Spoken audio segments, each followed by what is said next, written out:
இந்த ஏமாற்றத்தை எதிர்கொள்ளுவது எப்படி, ஏமாற்றங்களை எதிர்கொள்ளுவது எப்படி, இந்த தலைப்பில் தான் இன்னைக்கு ஆண்டவருடைய வார்த்தையை கொடுக்க போகிறேன்.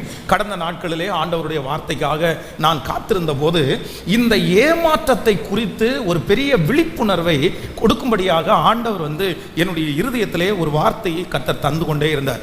இன்னைக்கு நம்ம சந்திக்கிற உலகம் எப்படிப்பட்ட உலகம் அப்படின்னா, எங்க போனாலும் எந்த இடத்திற்கு போனாலும் ரொம்ப ஏமாற்றுகிற ஒரு உலகமா மாற்றப்படுகிறது. எல்லாத்துலேயும் கலப்படம், எல்லாத்துலேயுமே வஞ்சனை, அவர்களுடைய காரியத்தை எல்லாம் பார்த்து மக்களை வாங்குறவர்களை இல்லைன்னா தனக்கு கஸ்டமராக இருக்கிறவர்களை கூட ஒரு பெரிய பொருட்டாக நினைக்காம தான் வாழ்ந்தா போதும், என்னுடைய குடும்பம் வாழ்ந்தா போதும், இதுக்காக யார் பிரச்சனை அனுபவிச்சாலும் அதை பற்றி எனக்கு கவலை இல்லை. அப்படிப்பட்ட ஒரு உலகத்தில் நீங்களும் நானும் வாழ்ந்து கொண்டிருக்கிறோம்.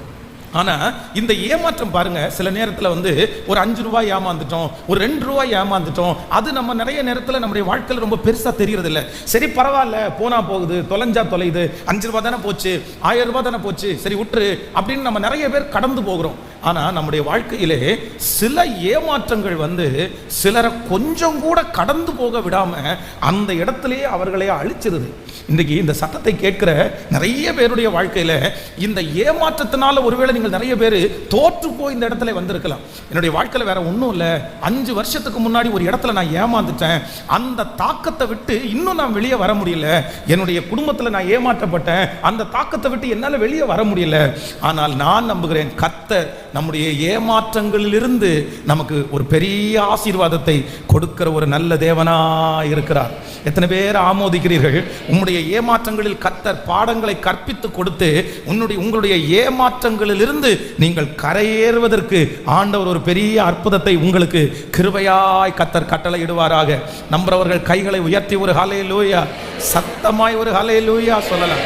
வேதத்தில் ஆண்டவருடைய பிள்ளைகளே 2 பேருடைய வாழ்க்கையை நான் வாசிக்கும் போது அவர்களுடைய வாழ்க்கையிலே அவர்கள் அனுமதித்த ஏமாற்றம் அவங்கள சூசைட் வரைக்கும் அப்படின்னா தற்கொலை வரைக்கும் கொண்டு போயிடுச்சு அப்படின்னு நம்ம இந்த பின்னாடி இருக்கிற 2 ஸ்பீக்கரையும் ஆஃப் பண்ணுங்கப்பா. இந்த ஸ்பீக்கர் கொஞ்சம் சவுண்ட் வச்சுக்கணும். இந்த 2 பேருடைய வாழ்க்கை பார்த்தீங்க அப்படின்னா ரொம்ப வித்தியாசமானதாக எனக்கு தெரிஞ்சிச்சு. வாசிக்கலாம், அந்த 2 பேருடைய வாழ்க்கையும் நம்ம வாசிப்போம், எல்லாரும் எடுத்துக்கொள்ளலாம். ஆமேன். முதலாவதாக மத்தேயு 27ஆம் அதிகாரத்தினுடைய 6வது வசனத்திலிருந்து 8வது வசனம் வரைக்கும் வாசிக்கலாமா? மத்தேயு 27ஆம் அதிகாரம் 6வது வசனத்திலிருந்து, பிரதான ஆசாரியர் அந்த வெள்ளிக்காசை எடுத்து இது இரத்த கிரயமானதால் காணிக்க பெட்டியிலே இதை போடலாகாது என்று சொல்லி ஆலோசனை பண்ணின பின்பு அந்நியரை அடக்கம் பண்ணுவதற்காகவும் குயவனுடைய நிலத்தை அதிலே கொண்டார்கள். இதன் நிமித்தம் அந்த நிலம் இந்நாள் வரைக்கும் இரத்த நிலம் எனப்படுகிறது. நீங்க 4வது வசனத்திலிருந்து வாசிக்கலாம். 27ஆம் அதிகாரம் 4வது வசனம், 3வது வசனத்தில் வாசிக்கலாமா? 3வது வசனத்திலிருந்து வாசிக்கலாம். அப்பொழுது அவரை காட்டி கொடுத்த யூதாஸ் அவர் மரண ஆக்கினிக்குள்ளாக தீர்க்கப்பட்டதை கண்டு மனஸ்தாபப்பட்டு அந்த 30 வெள்ளிக்காசை பிரதான ஆசாரியரிடத்திற்கும் மூப்பரிடத்திற்கும் திரும்பி கொண்டு குற்றமில்லாத இரத்தத்தை நான் காட்டி கொடுத்ததினால் பாவம் செய்தேன் என்றான். அதற்கு அவர்கள், எங்களுக்கு என்ன, அது உன் பாடு என்றார்கள். அப்பொழுது அவன் அந்த வெள்ளிக்காசை தேவாலயத்திலே எறிந்துவிட்டு புறப்பட்டு போய் நாண்டு கொண்டு செத்தான். நல்லா கவனிங்க ஆண்டவருடைய பிள்ளைகளே, இந்த இடத்திலே ஆண்டவருடைய 12 சீடர்கள் இருக்கிறார்கள். இந்த 12 சீடர்களிலே ஒருவன் தான் யார் அப்படின்னு சொன்னா யூதாஸ் காரியோத். அப்போ இந்த யூதாஸ் காரியோத்திற்கு இவ்வளவு பெரிய பலவீனம் வருவதற்கு நிறைய காரணங்கள் இருக்கிறது. ரொம்ப கவனமாய் நீங்கள் கவனிக்கணும்.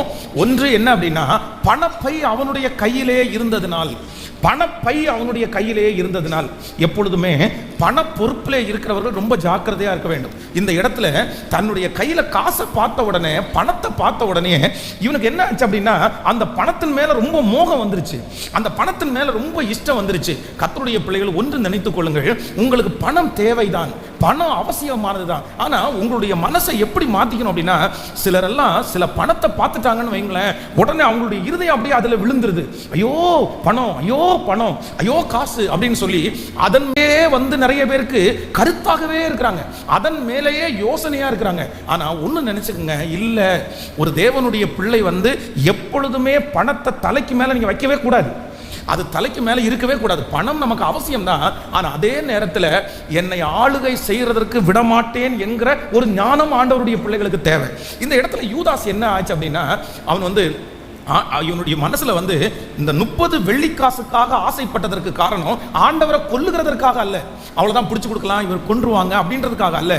இவன் தனக்கு பணத்தை சம்பாதிக்கிறதற்காக இந்த சூழ்நிலையை பயன்படுத்தி கொள்ளுகிறதற்கு நினைச்சான். அவ்வளவுதான், நமக்கு ஒரு முத்தம் கொடுத்தா போதும், இல்லைன்னா காட்டி கொடுத்தா போதும், நமக்கு வெள்ளிக்காசு 30 வெள்ளிக்காசு கிடைக்கும். சிலர் இன்னைக்கு நிறைய பிரச்சனையில அகப்படுவதற்கு காரணம் என்ன அப்படின்னு சொன்னா, சின்ன இன்வெஸ்ட்மெண்ட் பண்ணா போதும் நமக்கு ரொம்ப பெருசா கிடைக்கும். அவ்வளவுதான், 1000 ரூபாய் கொடுத்தா போதும் 1 லட்சம் ரூபாய் கிடைக்கும், 10,000 ரூபாய் கொடுத்தா போதும் 10 லட்சம் ரூபாய் கிடைக்கும். இப்படிப்பட்ட எந்த இடத்துலையும் ஆண்டவருடைய பிள்ளைகள் ஒரு நாளும் நீங்க சிக்கிறாதீங்க. நன்றாய் நினைத்துக் கொள்ளுங்கள். 10 ரூபாய் நம்ம ஒரு இடத்துல கஷ்டப்படாம கொடுத்து, ஞானம் இல்லாம கொடுத்து, அதுல வருகிற 1000 ரூபாய் நமக்கு நிக்காது, அது நமக்கு கிடைக்கவும் கிடைக்காது. இந்த மாதிரி பணத்தின் மேல் வைத்திருக்கிற மோகத்தினால தங்களுடைய பணம் எனக்கு நிறைய கிடைக்கும், சின்ன இன்வெஸ்ட்மெண்ட் தான் அப்படின்னு நினைச்சு விழுந்து போனவர்கள் எத்தனையோ பேர். அதுல ஒருத்தர் தான் யார் அப்படின்னா இந்த யூதாஸ் காரியர். இப்போ இவன் பணத்தை வாங்கிட்டான், அவங்களிடத்துல கொண்டு போய் கொடுக்குறான். இல்ல, எனக்கு இந்த காசு வேண்டாம், நான் குற்றமில்லாத ரத்தத்தை நான் காட்டி கொடுத்தேன், நீங்க எல்லாரும் என்னை ஏமாத்தி என்ன தப்பா சொல்லி கைட் பண்ணிட்டீங்க. உடனே அவங்க ஒத்துக்கல, நாங்க ஒத்துக்க மாட்டோம், இது உன் பாடு, நீ வச்சுக்கோ அப்படின்னாங்க. உடனே ஏமாற்றம் தாங்க முடியாமல் வேதம் சொல்கிறது, அப்பொழுது அவன் அந்த வெள்ளிக்காசை தேவாலயத்தில் எரிந்து விட்டு புறப்பட்டு போய் 4 கொன்று செத்தான். அப்போ ஏமாற்றம் உங்களை எங்க வரைக்கும் கொண்டு போய் விடும் அப்படின்னு சொன்னா, தற்கொலை வரைக்கும் கொண்டு போய் விட்டுரும், தற்கொலை வரைக்கும் கொண்டு போய் விட்டுரும். இன்னைக்கு இந்த செய்தியை கேட்க கேட்க என்ன ஜெபிக்கணும் அப்படின்னு சொன்னா, ஆண்டவரே, நானும் என்னுடைய பிள்ளைகளும் எந்த இடத்திலும் ஏமாறாமல் இருப்பதற்கு எங்களுக்கு கிருபை தருகிற கர்த்தர், எங்களுக்கு ஞானத்தை கொடுக்கிற கர்த்தர். எத்தனை பேர் ஆமோதிக்கிறீர்கள்? தேவன் உங்களுக்கு தருவதற்கு கர்த்தர் வல்லவராக இருக்கிறார். இதுவரைக்கும் நீங்கள் ஏமாந்திருக்கலாம், இதுவரையிலும் உங்களை ஏமாற்றி இருக்கலாம், ஆனா இன்றைக்கு இந்த பலிபீடத்திலிருந்து இந்த வார்த்தை கடந்து வருகிறது. இஸ்ரவேலின் தேவனாகிய கர்த்தர் எதிர்க்கிறவர்களுக்கு முன்பாக ஞானத்தை உங்களுக்கு தந்து, ஒருவருக்கு முன்பாகவும் ஏமாறாதபடி, இனி ஏமாறாதபடி நம்முடைய குடும்பத்தை கர்த்தர் காப்பாற்றுவதற்கு கர்த்தர் வல்லவராய் இருக்கிறார். வேதம் சொல்லுகிறது, பெலிஸ்தியருடைய கைகள் தாவீதின் மேல் விழுவதற்காக சவுல் என்னப்பட்டவன் எப்படியாவது ஏமாத்தி பெலிஸ்தியருடைய கையில இவனை சிக்க வைக்கலான்னு நினைச்சு, எப்பா என் பொண்ணை கல்யாணம் பண்ணி தரேன், நான் இந்த பதவியை உனக்கு தரேன், நீ போய் அந்த இடத்துல போயிட்டு போரிட்டு வான்னு அனுப்பி விடுறான். ஆனா சவுலுடைய மனசுல என்ன இருக்கு அப்படின்னு சொன்னா, இவன் போய் நிற்கும் போது பெலிஸ்தியர் இவனை கொன்று விடுவார்கள் என்று நினைத்தான். ஆனா வேதம் சொல்கிறது, தாவீது போன இடத்துல எல்லாம் கர்த்தர் அவனோடு கூட இருந்து அவனை எல்லா மனுஷனுடைய கைக்கும் கர்த்தர் காப்பாற்றினார். அந்த தேவனாகிய கர்த்தர் இன்றைக்கு இந்த சத்தத்தை கேட்கிற உங்களுக்கும் எனக்கும் அவர் தேவனாய் இருக்கிறார். நீங்கள் போகிற இடத்திலெல்லாம் நம்மை காப்பாற்றுவதற்கு ஒரு தூதனை நமக்கு முன்பாக அனுப்புவாராக. நம்மை சிக்க வைக்க வேண்டும் என்று நினைக்கிற அத்தனை சவுலுடைய தந்திரங்களையும் கர்த்தர் முறித்து போடுவாராக. நம்புறவங்க கரங்களை தட்டி ஆமென். நம்முடைய பிள்ளைகள் சிக்க வேண்டும் என்று நினைக்கிற ஒவ்வொருத்தருடைய தந்திரங்களையும் கர்த்தர் அதமாக்கி போடுவாராக. ஹல்லேலூயா. இந்த சத்தத்தை கேட்கிற யாராவது ஒருத்தர் ஏமாந்து போனவர்கள் இந்த இடத்துல இருக்கலாம். பாஸ்டர், உண்மையிலே நான் தான் பாஸ்டர், அது நம்பி ஏமாந்துட்டேன், அன்பு செலுத்தி நான் ஏமாந்துட்டேன், நான் ஏமாந்ததுனால ரொம்ப கஷ்டப்படுறேன், அவ்வளவுதான், அதிலிருந்து எனக்கு யார் மேலேயும் ஒரு பிடிப்பே வரமாட்டேங்குது, என்னுடைய வாழ்க்கையை நான் தொலைச்சிட்டேன், அதுக்கப்புறம் என்னால சுயமா வாழவே முடியல, நான் பேசாம செத்துட்டுமா, நான் பேசாம இந்த உலகத்தை விட்டே போலாமா, நான் லாயக்கே இல்லாத பர்சன், இந்த அளவுக்கு என்னை ஏமாத்திட்டாங்களே அப்படின்னு உங்களுடைய இருதயம் ஒருவேளை உடைந்து போயிருக்குமானால் ஆண்டவர் வாக்கு கொடுக்கிறார், இனி உங்களை யாருடைய கையிலையும் ஏமாறாதபடி, உங்கள் பிள்ளைகளுடைய கை உங்க பிள்ளைகளுடைய வாழ்க்கையில ஏமாறாதபடி உங்களை காக்கிறதற்கு ஒரு தேவன் இருக்கிறார். எல்லாரும் கைகளை உயர்த்தி பலத்த சத்தமாய் அப்பாவிடத்துல கேளுங்க, அந்த ஞானம் எனக்கு உண்டாகட்டும் ஆண்டவரே. முழு பலத்தோட கேளுங்க, தகப்பனே, இனி நானோ என்னுடைய பிள்ளைகளையோ யார் முன்னாடி நல்ல ஜெபம், இந்த ஜெபத்தை எல்லாரும் ஏறெடுக்கணும் ஆண்டவரே. இந்த மோசமான உலகம், இந்த வஞ்சிக்கிற உலகம், எந்த இடத்துல போனாலும் ஆண்டவரே ஏமாற்றாங்கன்னு தெரிஞ்சா உடனே எனக்கு ஒரு வெளிச்சத்தை கொடுங்கப்பா, எனக்கு உடனே கற்று கொடுங்க ஆண்டவரே, எனக்கு அந்த ஞானத்தை கொடுங்க ஆண்டவரே. ஆண்டவரே, ஏமாற்றுகிறவர்களை பார்க்கும் போது எனக்கு அந்த விசேஷித்த ஞானம் என்னிடத்துல வெளிப்படட்டும் ஆண்டவரே, வெளிப்படட்டும் ஆண்டவரே. நீங்க டெய்லி ஜெபிக்க வேண்டிய ஒரு ஜெப குறிப்பு என்னன்னா, ஏசப்பா யாருடைய கையில நான் என்ன பண்ணிடக்கூடாதுன்னா ஏமாறவே கூடாது. பாருங்க, சிம்சோன் என்கிற மகா பெரிய ராட்சதன் அந்த நாட்களில் வந்து பெலிஸ்தியருடைய ஆட்கள் தான் இவ்வளவு பெரிய பலசாலிகளாக இருப்பார்கள். பெலிஸ்தியர் வம்சத்தில் வந்து கோலியாத் இருந்தது போல நிறைய பேருடைய கட்டில்கள் அந்த நாட்களில் இருந்துச்சு. கடந்த பல ஆண்டுகளுக்கு முன்பாக நிறைய கட்டில்கள் கண்டுபிடிச்சாங்க. அந்த கட்டில்கள் வந்து பார்த்தீங்கன்னா 15 அடி 16 அடி இருக்குமாமா, அவ்வளோ நீளமாய். அவ்வளோ உயரமான ராட்சத மனிதர்கள் வந்து இந்த உலகத்தில் வாழ்ந்திருக்கிறார்கள்.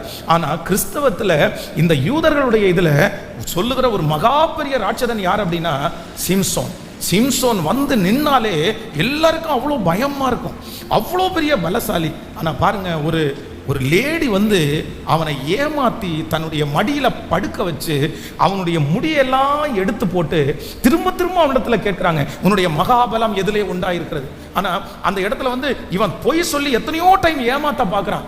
ஆனா அவளுடைய வார்த்தையினால் அவன் சிக்குண்டு வருத்தப்பட்டு தன்னுடைய இருதயத்தில் இருக்கிறதெல்லாவற்றையும் அவன் சொல்லிட்டான். பாருங்களேன், சங்கீதம் 144வது சங்கீதம் 8வது வசனம் சொல்லுகிறது, மாயை பேசும் வாயும் கள்ளத்தனமான வலதுகையும் உடைய அந்நிய புத்திரன் கைக்கு என்னை விலக்கி தப்புவியும். ஆமென்.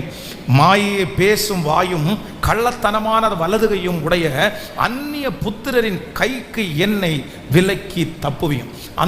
அந்த லேடியினுடைய கையில மாட்டி தன்னுடைய பலனை சத்துவத்தை எல்லாவற்றையும் இழந்து கடைசியில் எப்படி நின்னா அப்படின்னு சொன்னா, ஒரு ஏமாற்றப்பட்ட ஒரு நபராக இருந்தான். இந்த சத்தத்தை கேட்கிற எந்த ஒரு ஆணா இருந்தாலும் எந்த ஒரு பெண்ணா இருந்தாலும் ஒருவேளை நீங்க மறைக்கலாம், எத்தனையோ பேருக்கு மறைக்கலாம் உங்களுடைய கள்ளத்தனமான சில காரியங்கள், உங்களுடைய வாழ்க்கையிலே ஆண்டவருக்கு பிரியமில்லாத சிறிய காரியங்கள், கணவனுக்கு மறைச்சு மனைவிக்கு மறைச்சு யாரோ ஒருத்தர் மேல நீங்க பற்றுதலா இருக்கலாம், விருப்பமா இருக்கலாம், அவங்க உங்களை கைக்குள்ள போட்டு வச்சிருக்கலாம். தன்னுடைய சொந்த குடும்பத்துக்கு பணம் செலவு பண்ணாம அவங்களுக்காக பணம் செலவு பண்ணுகிற அளவுக்கு நீங்க இருக்கலாம். உங்களுடைய உழைப்பை பாதி அவங்களுக்கு கொடுத்திருக்கலாம். உங்க குடும்பத்தில் இருக்கிற பிரச்சனைக்கு காரணம் அவர்களா இருக்கலாம். ஆனா நான் சொல்றேன், அவர்களை விட்டு வெளியே வராத பட்சத்திலே உங்கள் குடும்பம் திரும்ப கட்டப்படாது.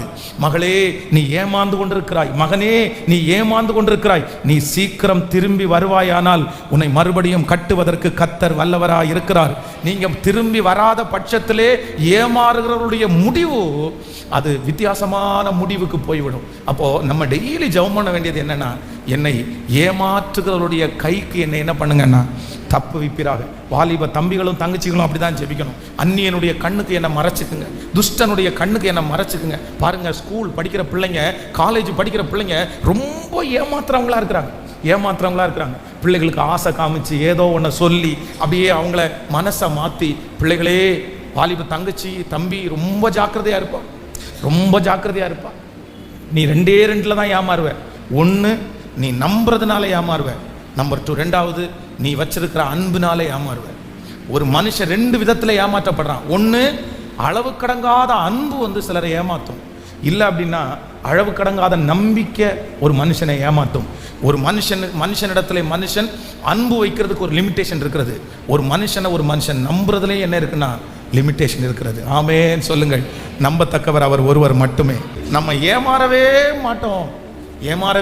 நான் சாகிற வரைக்கும் யாரிடத்துலையும் நான் ஏமாறவே மாட்டேன் அப்படின்னு யாரும் சொல்லிட முடியாது. நம்ம வந்து சில நேரங்களில் வந்து எவ்வளவு கவனம் உள்ளவர்களாக இருந்தாலும், எவ்வளவு ஞானம் உள்ளவர்களாக இருந்தாலும், சில நேரத்தில் நம்ம அறியாமலே நம்ம என்ன பண்ணிடுவோம்னா சில இடத்துல ஏமாந்து போயிடுவோம். ஆனால் ஒரு தேவனுடைய பிள்ளை, ஏமாற்றப்பட்ட ஒரு தேவனுடைய பிள்ளை, நீங்கள் வந்து ரொம்ப ஜாக்கிரதையாக அந்த ஏமாற்றத்தை கையாளணும். அந்த ஏமாற்றத்தை சரியாக நீங்கள் கையாளலைன்னா அந்த ஏமாற்றம் உங்களை எங்கே கொண்டு போய் விடும் அப்படின்னா மரணம் வரைக்கும் உங்களை கொண்டு போய் விட்டுரும். உங்களை தற்கொலைக்கு நேராக உங்களை வழிநடத்தும். உங்களுடைய வாழ்க்கையை முழுவதும் முடிச்சு போயிடும். அதனால் ஒரு 3 காரியத்தை உங்களோட சொல்லி உங்களுக்காக ஜெபிக்க போகிறேன். இந்த செய்தி உங்களுக்கு ரொம்ப பிரயோஜனமாக இருக்கும்னு நான் நம்புகிறேன். ஸோ இன்றைக்கு ஒருவேளை இந்த சிச்சுவேஷன் உங்களுக்கு இருக்குமான்னு எனக்கு தெரியல. ஆனாலும் ஆண்டவர் ஒரு வார்த்தையை பேசுகிறார் என்றால் அது காரணம் இல்லாமல், நோக்கம் இல்லாமல் ஆண்டவர் பேசவே மாட்டார். அவர் பேசுகிறதுக்கு கண்டிப்பாக காரணம் இருக்கும். நம்பர் 1, முதலாவதாக ஒரு தேவனுடைய பிள்ளை ஏமாற்றத்தை எப்படி கையாளணும் வாசிக்கலாம். வேதத்தை திறந்து ஒரு வசனம், ஆதியாகமம் 26வது அதிகாரத்தினுடைய 21வது வசனத்தை வாசிக்க போகிறோம். ஆதியாகமம் 26ஆம் அதிகாரத்தினுடைய 21வது வசனத்தை வாசிக்கலாம். வேறொரு துறவை வெட்டினார்கள். அதை குறித்தும் வாக்குவாதம் பண்ணினார்கள். ஆகையால் அதற்கு சித்னா என்று பெயரிட்டான். பின்பு அவ்விடம் விட்டு பெயர்ந்து போய் வேறொரு துறவை வெட்டினான். அதை குறித்து அவர்கள் வாக்குவாதம் பண்ணவில்லை. அப்பொழுது அவன், நாம் தேசத்தில் பலுகும்படி இப்பொழுது கர்த்தர் நமக்கு இடம் உண்டாக்கினார் என்று சொல்லி அதற்கு ரகபோத் என்று பெயரிட்டான். கர்த்தருடைய பிள்ளைகளே, வேதத்தில் ரொம்ப ஏமாந்து போன ஒரு மனுஷன் யார் அப்படின்னா இந்த ஈசாக்கு. இந்த ஈசாக்கை குறித்து பொதுவாக வேதத்தில் வாசிக்கும் போது இவன் யார் அப்படின்னு சொன்னா, இவன் ரொம்ப ரொம்ப சாஃப்டான, ரொம்ப அமைதியான ஒரு புருஷன் தான் இந்த ஈசாக்கு. ஈசாக்கு வாயில்லாத பூச்சி, எதிர்த்து பேச தெரியாதவன், சத்தம் போட தெரியாதவன். பாருங்க, தன்னுடைய தகப்பனாகிய ஆபிரகாம் ஆண்டவர் பலி செலுத்தணும்னு சொன்ன போது தன்னுடைய மகனாகிய ஈசாக்க கட்டைகளை எல்லாம் அடுக்கி அதன் மேல் அவர் என்ன பண்ணார், அவனை கட்டி படுக்க வச்சிட்டாரு. ஒரு வாலிப பையன். அந்த நாட்களில் ஈசாக்கு வாலிப பையன். ஆனா ஆபிரகாமுக்கு எத்தனை வயசு ஆகுது அப்படின்னா கிட்டத்தட்ட 100 வயசு அவருக்கு தாண்டிருச்சு. 100 வயதை தாண்டின ஒரு தகப்பனார், வாலிப வயதாய் இருக்கிற ஒரு மகன்.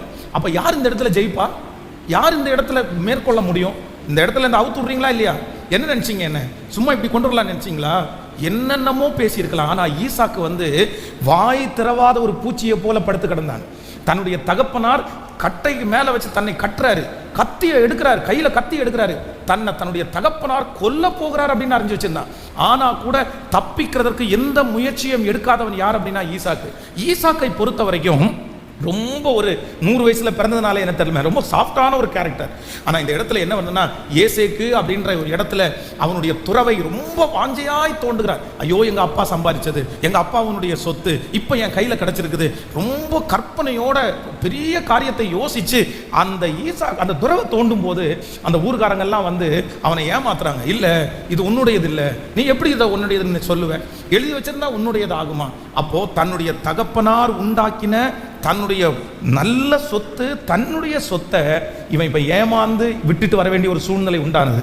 சோ 2வது இடத்துல போறான். அங்க போய் வாஞ்சையோட கூட, சரி பரவாயில்ல, அந்த இடத்த தான் தரல, இது எங்க அப்பாவுடையதான், இந்த இடத்த அவங்க ஏமாத்த முடியாதுன்னு சொல்லி அந்த இடத்துல துறவை தோன்றுகிறான். வேதம் சொல்கிறது, அங்கேயும் அவர்கள் அவனோடு வாக்குவாதம் பண்ணி இது எங்களுடையது அப்படின்னு சொல்லி அவனை துரத்தி விடுவதற்கு எத்தனம் பண்ணினார்கள். ஆனா வேதம் சொல்லுகிறது, அவன் மறுபடியும் அந்த இடத்தை விட்டு இன்னொரு துறவை தோண்டி அதற்கு ரகபோத் என்று பெயரிட்டான். கர்த்தர் அங்கே அவனுக்கு இடம் உண்டாக்கினார். ஆமென். இந்த ஏமாற்றத்தை ஒரு தேவனுடைய பிள்ளை எப்படி கையாளணும் அப்படின்னு சொன்னா, சிலர் ஏமாந்த உடனே என்ன நினைக்கிறாங்க அப்படின்னு சொன்னா, அவ்வளவுதான் என் வாழ்க்கை முடிஞ்சிருச்சு, அவ்வளவுதான், இனி இதுக்கு மேல நான் பண்ண முடியாது, எனக்கு இதுக்கு மேல எந்த காரியத்தை செய்வதற்குள்ள வசதிகள் எதுவும் இல்லை, நான் இந்த இடத்துல ஏமாத்திட்டேன், இல்ல என் சொந்தம் என்னை ஏமாத்திருச்சு, இல்ல என்னுடைய அண்ணன் தம்பி என்னை ஏமாத்துச்சு, இல்ல அவங்க எல்லாம் நல்லா இருக்காங்க, அவங்க எல்லாம் நல்லா வருவாங்க, நான் நல்லா வரமாட்டேன், எனக்கு கொடுக்கல. இப்படிப்பட்ட நினைவு ஒரு தேவனுடைய பிள்ளைக்கு இருக்கவே கூடாது.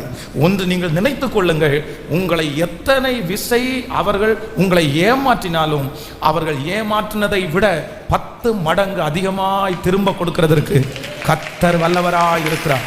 நீங்கள் ஏமாந்த பணத்தை பல மடங்கு திரும்பி தருவதற்கு ஆண்டவர் வல்லவராய் இருக்கிறார். நீங்கள் விட்ட பணத்தை திரும்பி தருவதற்கு கர்த்தர் வல்லவராய் இருக்கிறார்.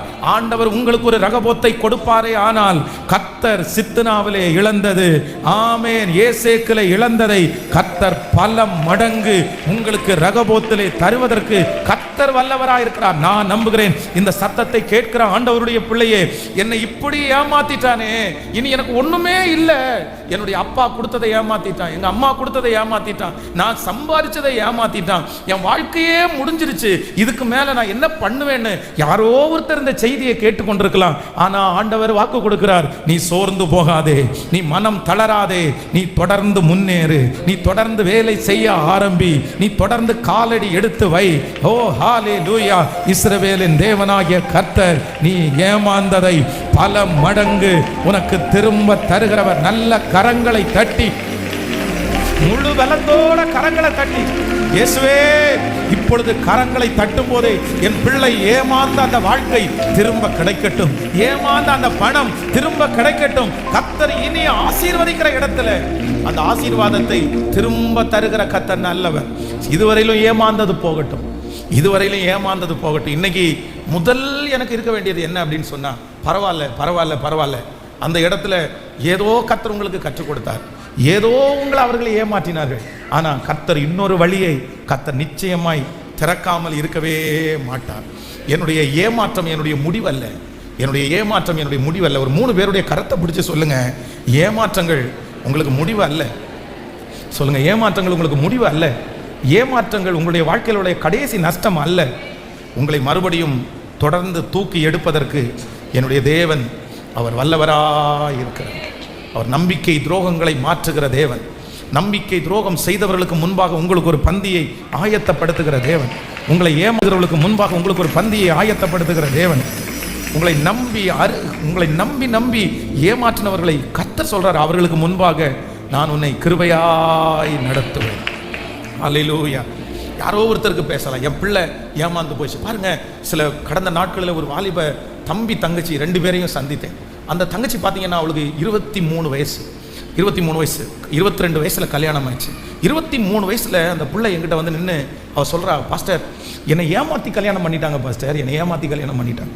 அந்த பையன் கூடவே நிற்கிறான். அந்த பையன் நான் கேட்குறேன், என்னப்பா இந்த பாப்பா இப்படி சொல்கிறாளே என்னன்னு கேட்டால், ஆமாம் பிரதர், எனக்கு அந்த மாதிரிலாம் ஒன்றும் இன்ட்ரெஸ்ட் இல்லை. என்ன அப்படின்னா 24 மணி நேரமும் தன்னுடைய செல்ஃபோனில் கேமே விளையாடிட்டு இருக்கிறாங்க. கேம் விளையாடிட்டு இருக்கிறான். ஒரு புருஷன், ஒரு கல்யாணம் பண்ணின பையன் ஒரு மனைவிக்கு சம்பாரிச்சு கொடுக்கறது இல்லை, ஒரு மனைவிட்ட ஒரு அன்பான வார்த்தையை பேசுறது இல்லை, ஒரு மனைவியை வெளியே கூட்டிட்டு போகல, ஒரு மனைவிக்கு எந்த காரியத்தையும் செய்யாம எப்போ பார்த்தாலும் எதில் இருக்கிறான் அப்படின்னா கேம்லேயே உட்காந்துருக்கான். எப்பா எதுக்குப்பா நீ கல்யாணம் பண்ண அப்படின்னா, நீ கல்யாணம் பண்ணக்கூடாதுல்ல. இல்லை, எங்கள் அம்மா அப்பாட்ட நான் அப்போவே சொன்னேன், அவங்க வற்புறுத்தி ரொம்ப கஷ்டப்படுத்தி நீ கல்யாணம் பண்ணி தான் ஆகணும் அப்படின்னு என்னை கல்யாணம் பண்ணி வச்சாங்க. அவங்க அம்மா அப்பாட்ட கேட்ட, நீ என்ன சிஸ்டர் பண்ணீங்க, உங்கள் பையன் இவ்வளோ மோசமாக இருக்கான்ல, நல்ல பிள்ளையினுடைய வாழ்க்கையை நீங்கள் இப்படி கெடுத்துடலாமா அப்படி சொன்னால் அவங்க என்ன சொல்கிறாங்கன்னா, இல்லை கல்யாணம் ஆனதுக்கு பிற்பாடாவது அவன் திருந்திடுவான்னு நினச்சான் பாஸ்டர், திருந்திடுவான்னு நினச்சேன். பாருங்க, அவன் திருந்தவே இல்லை. அவன் என்ன சொல்கிறான் அப்படின்னு சொன்னால், நான் என்ன ஃபாதர் தப்பு பண்ணேன், நான் என்ன தப்பு பண்ணேன், நான் ஏற்கனவே அவள்கிட்ட கல்யாணத்துக்கு முன்னாடியே சொன்னேன் நான் கேம் விளையாடுவேன், நான் சொன்னேன், நான் நிறைய பேசி கல்யாணத்துக்கு முன்னாடிலாம் பெருசாக நான் இது பண்ணவே இல்லையே, நான் வற்புறுத்தி தான் கல்யாணம், எனக்கு பெருசாக இஷ்டம் இல்லை, எங்கள் அம்மா அப்பா தான் எனக்கு சொல்கிறாங்க, நான் சொல்லிட்டேனே. இப்போ பார்த்தீங்க அப்படின்னு சொன்னால் அவனுக்கு அதில் எந்த உணர்வும் இல்லை, எந்த ஈடுபாடும் இல்லை. இந்த புள்ள அந்த வார்த்தையை கேட்டுட்டு அப்படியே குமுறி அழுறாங்க. பாஸ்டர், எங்கள் அப்பாவுக்கு 3 பிள்ளைங்க, என் ஒருத்தியை கல்யாணம் பண்ணி கொடுக்கறதுக்கு எங்கள் அப்பா எவ்வளோ கஷ்டப்பட்டார் தெரியுமா, எவ்வளோ லட்சம் கடன் வாங்கினார் தெரியுமா, அவருடைய எத்தனை வருஷத்தினுடைய உழைப்பு தெரியுமா, இவ்வளவு லட்சம் பண்ணி இவ்வளோ கடன் பட்டு என்னை கல்யாணம் பண்ணி கொடுத்து நான் இன்னைக்கு என் கணவனார் கேம் விளையாடுறேன்னு நான் போய் நின்னா என் அப்பா என்ன பாஸ்டர் பண்ணுவார், நாங்கள் எல்லாருமே தூக்கில் தொங்கிட வேண்டியதான். அந்த 23 வயசில் அந்த பிள்ளை ஒரு தப்பும் பண்ணாமல் அந்த பிள்ளை அவ்வளோ ஏமாந்து நிற்கிறத பார்த்து அவ்வளோ வருத்தமாயிருச்சு. ஆனால் நான் என்ன சொன்னேன்னா, நீ கவலைப்படாத, ஆண்டவர் மாற்றுவதற்கு வல்லவராக இருக்கு. ஆண்டவர் உன் குடும்பத்தை தூக்கி எடுப்பார். அவரால் முடியாதது ஒன்றுமே இல்லை. நீ ஏமாறவே நினைச்சதை கர்த்தர் நன்மையாய் முடிய பண்ணுவார். கர்த்தர் திரும்ப உனக்கு கொண்டு வருவார் அப்படின்னு அந்த பிள்ளைக்காக ஜெபம் பண்ணி நான் அனுப்பி வச்சேன். இந்த சத்தத்தை கேட்கிற யாரோ ஒருத்தர் ஒருவேளை அந்த சூழ்நிலையில் இருக்கலாம். பாஸ்டர், என் மகனை கொண்டு போய் வச்சு ஏமாத்திட்டாங்க, என் மகளை கொண்டு போய் வச்சு ஏமாத்திட்டாங்க, என் கணவனார் அப்படியே ஏமாத்திட்டாங்க, எங்கள் குடும்பமே இன்னைக்கு ஒன்றும் இல்லாமல் போயிருக்குது, நாங்கள் எழும்பவே மாட்டோம் போல தெரியுது. எத்தனை வருஷத்தினுடைய உழைப்பு, எத்தனை வருஷத்தினுடைய காரியங்கள், ஐயோ என்ன நினைக்கவே முடியல பாஸ்டர். ஆனா ஆண்டவர் வாக்கு கொடுக்கிறார், நீ சோர்ந்தே போகாதே மகளே, நீ சோர்ந்தே போகாதே மகனே. ஏசேக்கில் உன்னை ஏமாத்தலாம், சித்தனாவில் உன்னை ஏமாத்தலாம், ஆனா கர்த்தர் உனக்கு ஒரு ரகபோத்தை தந்து உன்னுடைய ஏமாற்றங்களுக்கு ஈடு கட்டுவேன் என்று வாக்கு கொடுக்கிறார். உங்களுடைய ஏமாற்றங்களுக்கு ஈடு கொடுக்கிற ஒரு கர்த்தர் இந்த இடத்திலே அசைவாடி கொண்டிருக்கிறார். நம்புறவங்க முழு பலத்தோடு, எனக்கு சகிக்கக்கூடிய பலன் தாரும், எனக்கு தாங்கக்கூடிய பலன் தாரும் ஆண்டவரே. எங்களுடைய ஏமாற்றங்கள் எங்களுடைய வாழ்க்கையினுடைய முடிவு அல்ல. ஆமென். நம்பர் 1, முதலாவதாக ஒரு தேவனுடைய பிள்ளை ஏமாற்றங்களை எப்படி ஃபேஸ் பண்ணணும், எப்படி எதிர்கொள்ளணும் அப்படின்னா, நம்பர் 1, ஏமாற்றங்கள் என் வாழ்க்கையினுடைய என்ன இல்லை அப்படின்னா முடிவு இல்லை. சொல்லுங்க பார்க்கலாம், ஏமாற்றங்கள் என் வாழ்க்கையினுடைய முடிவு அல்ல. கர்த்தர் ஒரு வழி எனக்கு அடைத்தால் இன்னொரு வழியை திறப்பதற்கு கர்த்தர் வல்லவராய் இருக்கிறார். கைகளை அசைத்து ஒரு ஹல்லேலூயா சொல்லணும். நம்பர் 2, இரண்டாவதாக ஒரு தேவனுடைய பிள்ளை ஏமாற்றத்தை எப்படி கையாளணும் அப்படின்னா, வாசிக்கலாமா? நீங்கள் 2 சாமுவேல் 13ஆம் அதிகாரத்தினுடைய 22வது வசனத்தை வாசிக்கலாமா? 2 சாமுவேல் 13ஆம் அதிகாரம், 2 சாமுவேல் 13ஆம் அதிகாரத்தினுடைய 22வது வசனம். அப்சலோம் அம்னோனோடே நன்மையாகிலும் தீமையாகிலும் பேசவில்லை. தன் சகோதரியாகிய தாமாரை அம்னோன் கற்பழித்த காரியத்தின் நிமித்தம் அப்சலோம் அவனை பகைத்தான். அடுத்த வசனம் வாசிக்கலாம். 2 வருஷம் சென்ற பின்பு அப்சலோம் எப்ராயிமுக்கு சமீபமான பாலாத்தேசேரிலே ஆட்களை வைத்து ஆடுகளை மயிர் கத்தரிக்கிற வேலையில் இருந்தான். அங்கே ராஜகுமாரர்கள் எல்லாரையும் விருந்துக்கு அழைத்தான். அடுத்த வசனம், அவன் ராஜாவினிடத்திற்கு போய் ஆடுகளை மயிர் கத்தரிக்கிறேன், ராஜாவும் அவருடைய ஊழியக்காரரும் உமது அடியோனோட வரும்படி வேண்டிக் கொள்ளுகிறேன் என்று. போதும், நீங்க வீட்டில் போய் இந்த வசனத்தை வந்து தொடர்ச்சியாக வாசிங்க. இப்போ என்ன அப்படின்னு சொன்னா, இந்த தாவீதுக்கு 2 பேர் இருக்கிறார்கள், 2 பசங்க இருக்கிறாங்க. ஒருத்தன் பேரு அம்னோன், இன்னொருத்தன் பேரு அப்சலோம். இவங்க 2 பேருமே மறுமணியாட்டியினுடைய பிள்ளைகள் தான். ஒருத்தன் அம்னோன், இன்னொருத்தன் அப்சலோம். இந்த அப்சலோமுக்கு ஒரு தங்கச்சி இருந்தாங்க, அவங்க பேர் தாமார். ரொம்ப அழகான ஒரு பிள்ளை, ஒரு நல்ல பிள்ளை தாமார். ஆனா இந்த அம்னோன் என்ன பண்றான் அப்படின்னு சொன்னா, இந்த தன்னுடைய தங்கச்சி ஆகிய தாமாரை வந்து, நீ உங்களுக்கு அந்த சம்பவம் தெரியும்னு நினைக்கிறேன், அவங்கள வந்து வீட்டுக்கு அழைச்சு ராஜாவினிடத்துல சொல்லி, எனக்கு தங்கச்சியை கொஞ்சம் அனுப்புங்க, அவ வந்து சாப்பாடு எனக்கு சமைச்சு கொடுத்தா நான் சரியாவேன்னு சொல்லி கொஞ்சமாய் அந்த பிள்ளைய வீட்டுக்குள்ள கூட்டிட்டு வந்து, அந்த பிள்ளையினுடைய கையினாலே பணியாரங்களை சமைச்சு வச்சு அந்த பிள்ளைய படுக்கை அறைக்கு கூட்டிட்டு போய், அந்த பிள்ளை எத்தனையோ டைம் வந்து வேண்டானே, இது வேண்டாம், ஆகாது, இது செய்யாதீங்க, நான் வேணா உங்களை கல்யாணம் கூட பண்ணிக்கிறேன் அப்படின்னு சொன்னதுக்கு அப்புறம் கூட எதுவுமே அவன் கேட்காம அந்த பிள்ளையை வந்து ஏமாற்றி அந்த இடத்துல வேதம் சொல்ற அந்த பிள்ளையை கற்பழித்தான். உடனே தன்னுடைய சொந்த சகோதரியை இப்படி பண்ணிட்டான், அதனால இவனை விடக்கூடாதுன்னு சொல்லி இந்த அப்சலோம் வந்து அம்னோன் இடத்துல எதுவுமே பேசல. ஏன் இப்படி பண்ண, எதுக்கு இப்படி பண்ண, என் தங்கச்சி நீ கல்யாணம் பண்ணிக்கோ, நீ கல்யாணம் பண்ணாதான் சரியாகும், எதுவுமே சொல்லாம தன்னுடைய மனதிலேயே அவன் வைத்துக் கொண்டான். என்ன வச்சுட்டான் அப்படின்னா, ஒரு நாள் வரும், நீ என்னை ஏமாத்தினல, நீ என்னை ஏமாத்தினதுக்கு நான் பழி வாங்காம உன்னை விட மாட்டேன், நான் உன்னை பழி வாங்காம விட மாட்டேன், நான் என்னைக்காவது ஒரு நாள் பழி வாங்குவேன், நான் எவ்வளவு பணம் செலவு பண்ணாலும் நான் பழி வாங்குவேன், எத்தனை பேரை வச்சு வேணாலும் நான் பழி வாங்குவேன். இப்படிப்பட்ட ஒரு தீர்மானத்தை அப்சலோம் மனசுக்குள்ள எடுத்து அதற்கான முயற்சி எடுத்து, வேதம் சொல்கிறது அதற்கான நாட்களை அவன் எதிர்பார்த்து காத்திருந்தான். சரி வரட்டும் வரட்டும், 1 வருஷம் காத்திருந்தான், 2 வருஷம் காத்திருந்தான், பல வருஷங்கள் காத்திருந்து தன்னுடைய இருதயத்தினுடைய பழியை ஒரு நாள் தீர்த்தான் என்று வேதம் சொல்கிறது. நல்லா கவனிச்சுக்குங்க, ஏமாந்தவங்க இன்னொன்று நீங்க கையாள வேண்டியது என்ன அப்படின்னு சொன்னா, யார் நம்மை ஏமாற்றினார்களோ அவர்களை பழி வாங்கணுன்ற எண்ணத்தை விட்டுட்டு உங்க வேலையை நீங்க பார்த்தாதான் நீங்க ஜெயிக்க முடியும். அவங்க உங்களை ஏமாத்தினது ரொம்ப பெருசு. நீங்க நினைக்கல, எப்படி பாஸ் அவனை விட முடியும், எப்படி நான் விடுவேன், எவ்வளோ ஏமாத்தினான் தெரியுமா அவன் என்ன, என் பிள்ளையினுடைய வாழ்க்கையை நாசம் பண்ணிட்டான், என்னுடைய பணத்தை நாசம் பண்ணிட்டான், எங்கள் சமாதானத்தை நாசம் பண்ணிட்டான், எங்கள் வீட்டுக்கு பக்கத்தில் அவ்வளோ பெரிய பிரச்சனையை உண்டு பண்ணிட்டான், என்னை பார்க்குறவங்க எல்லாம் ரொம்ப கேவலமாக பார்க்குற அளவுக்கு கொண்டு விட்டான். இவன் ஒரே ஒருத்தனால நான் எவ்வளோ பெரிய பிரச்சனையை சந்திச்சேன் தெரியுமா, இவனை ஒரு நாள் இல்லைனாலும் ஒரு நாள் பழி வாங்காம நான் விட மாட்டேன். எவ்வளவு பணம் செலவு பண்ணாலும் பரவாயில்ல பாஸ்டர், நான் செத்தே போனா கூட பரவாயில்ல பாஸ்டர், என் வாழ்க்கை அழிஞ்சா கூட பரவாயில்ல பாஸ்டர், என்னை ஏமாத்தின இவனை பழி வாங்காம நாம் விடுறது இல்லைன்ற ஒரு தீர்மானம் இந்த சத்தத்தை கேட்கிற யாரோ ஒருத்தருடைய இருதயத்தில் இருக்கலாம். நைட்டு படுக்கும்போது, டிராவல் பண்ணும்போது உங்க மனசு அதற்கான திட்டத்தை போட்டுட்டு இருக்கலாம். எப்படி இவனை சிக்க வைக்கலாம், எப்படி இவனை விளத்தள்ளலாம், எப்படி இவனை அடிக்கலாம், எப்படி இவனுக்கு பிரச்சனை பண்ணலாம். ஆனா ஆண்டவர் இன்றைக்கு யாரோ ஒருத்தருக்கு கர்த்தர் கரத்தை பிடிச்சு சொல்றாரு, இல்ல மகனே, இல்ல மகளே, பழி வாங்குதல் உனக்குரியது அல்ல. ஏமாத்தின அந்த மனுஷனுக்கு நீ பழி வாங்க வேண்டிய அவசியம் இல்லை. மனிதன் எதை விதைத்தானோ அதை அறுப்பான்.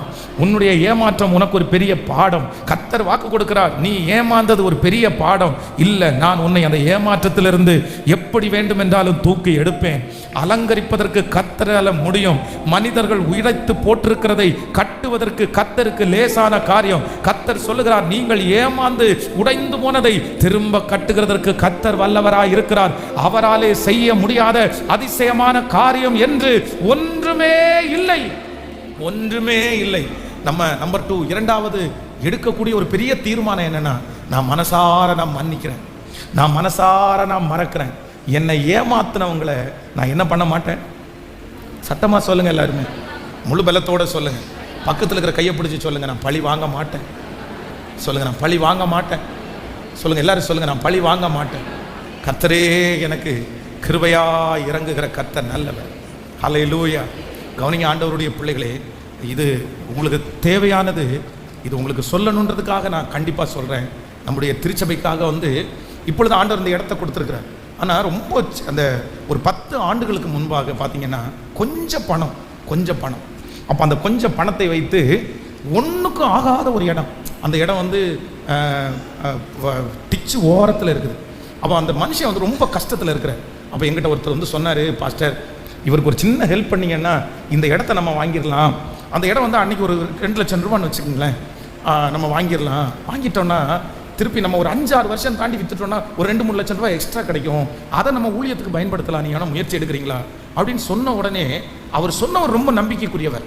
அந்த இடத்தை வைத்திருக்கிற நபரும் வந்து என்கிட்ட வந்து ரொம்ப ப்ளீஸ் பண்ணி, சார் இந்த டைமில் எனக்கு நீங்கள் உதவி செஞ்சீங்கன்னா எனக்கு ரொம்ப பெருசாக இருக்கும் சார் அப்படின்னு சொன்ன உடனே சரி பிரதர் நான் அதை செஞ்சிடறேன் அப்படின்னு சொல்லி, அன்றைக்கு அவ்வளோ சிரமம், அவ்வளோ சூழ்நிலைகள், ஆனால் அதை பண்ணி இதை பண்ணி காசை வந்து கையில் கொடுத்தா அந்த மனுஷன் அப்படியே குறுக்க திரும்பி ஒரு வாரம் தாண்டி நான் வந்து எழுதி தர மாட்டேன், நான் வந்து எல்லாம் உங்களுக்கு கொடுக்க மாட்டேன்.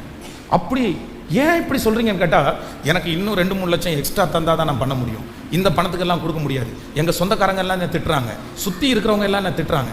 சரி பரவாயில்ல பிரதர், நீ தரவே வேண்டாம், நீங்கள் கொடுத்த பணத்தை திரும்பி கொடுக்கலான்னு பார்த்தா இல்லை நான் அதை செலவு பண்ணிட்டேன், நான் எப்படி அதை திரும்பி கொடுப்பேன் அப்படின்னா எனக்கு ஒரு 3 வருஷம் டைம் கொடுங்க, 5 வருஷம் டைம் கொடுங்க. என்னை ஏற்பாடு பண்ணி விட்ட அந்த நபர் வந்து இந்த சமுதாயத்தில் ரொம்ப முக்கியமான நபர். அவர் என்ன சொன்னார் அப்படின்னு சொன்னால், பாஸ்டர் இவனை இப்படியே விட்டா வலிக்காகாது, இவனை எந்த விதத்தில் எடுக்கணுமோ அந்த விதத்தில் தான் எடுக்கணும், ஆடுற மாட்டை ஆடித்தான் கறக்கணும், பாடுற மாட்டை பாடி தான் கறக்கணும், நான் பார்த்துக்கிறேன் அப்படின்னாரு. நான் சொன்னேன் எதுவுமே செய்யாதீங்க பிரதர், எதுவுமே செய்யாதீங்க பிரதர். எத்தனையோ பேசி பார்த்ததுக்கு அப்புறம் கூட நான் சொன்னேன் இது ஆசீர்வாதமாக இருக்காது பிரதர், உங்களுக்கு இது நல்லா இருக்காது. ஏன்னா ஒரு மனுஷனை கசக்கி பிழிஞ்சு நீங்கள் அந்த பணத்தை வாங்கி ஆசீர்வாதமாகவே இருக்க முடியாது. எத்தனையோ சொன்னதுக்கு அப்புறம் கூட அந்த மனுஷன் பணத்தையும் கொடுக்கல, அந்த காரியத்தையும் செய்யலை. அதற்கு பிறகு என்ன பண்ண வேண்டியதாயிடுச்சு அப்படின்னா, அந்த மனுஷன் கேட்டது மாதிரியே எக்ஸ்ட்ரா கொடுத்து தான் அந்த காரியத்தை வாங்க வேண்டிய ஒரு சூழ்நிலைக்கு தள்ளப்பட்டாச்சு. மனசு நொந்து மனசு வருத்தப்பட்டு அந்த காரியத்தை செஞ்சோம். ஆனால் நான் எடுத்த ஒரு பெரிய தீர்மானம் என்ன அப்படின்னு சொன்னால், எனக்கு அதனால நஷ்டம் வந்தால் கூட பரவாயில்ல, அதனால நான் கஷ்டப்பட்டால் கூட பரவாயில்ல, ஆனால் என்ன செய்ய மாட்டேன் அப்படின்னா அந்த மனுஷனை பழி வாங்கணுன்ற ஒரு விஷயத்தில் நான் காலடி எடுத்து வைக்க மாட்டேன் என்று ஒரு தீர்மானம் எடுத்தேன். அந்த தீர்மானம் எடுத்தேன். நான் நம்புகிறேன் கர்த்தர் கைவிடவே இல்லை, கர்த்தர் கைவிடவே இல்லை. ஆண்டவருடைய பிள்ளைகளே, இன்னைக்கு இந்த உலகம் வந்து சில நேரத்தில் நமக்குள்ளே எழும்புற அந்த டெம்டேஷன்ஸ் வந்து ஏமாந்துட்டோன்னு தெரிஞ்சிட்டாலே நம்மளால் சமாதானமாக இருக்க முடியாது. அவ்வளோ கோபம் வரும், அவ்வளோ கோபம் ரொம்ப உண்மையில புரியுது. அதனுடைய வருத்தம் எவ்வளோ அப்படின்னு எனக்கு தெரியும், அதனுடைய கஷ்டம் எவ்வளோ. நிறைய பேருடைய வாழ்க்கையில் தூக்கமே போயிடுச்சு, நிறைய பேருக்கு சாப்பாடே போயிடுச்சு, நிறைய பேருக்கு அதனால பெரிய ப்ரெஷர் உண்டாயிருச்சு. நான் இப்படி ஏமாத்துட்டேனே பாஸ்டர், நான் இப்படி ஏமாத்து, என்னமாவது ஒன்று பண்ணணும் பாஸ்டர், அவனை என்னமாவது பண்ணணும். கர்த்தர் நான் யாரையுமே சபிச்சதில்லை, ஆனால் அந்த நபரை நான் சபிக்கிறேன் அப்படின்னு கூட நீங்கள் சொல்லலாம். ஆனால் ஆண்டவர் இன்றைக்கு உங்களுக்கு தெளிவாய் பேசுகிறார், பழி வாங்குதல் உங்களுக்குரியது அல்ல. ஆமேன்னு சொல்லுங்கள்.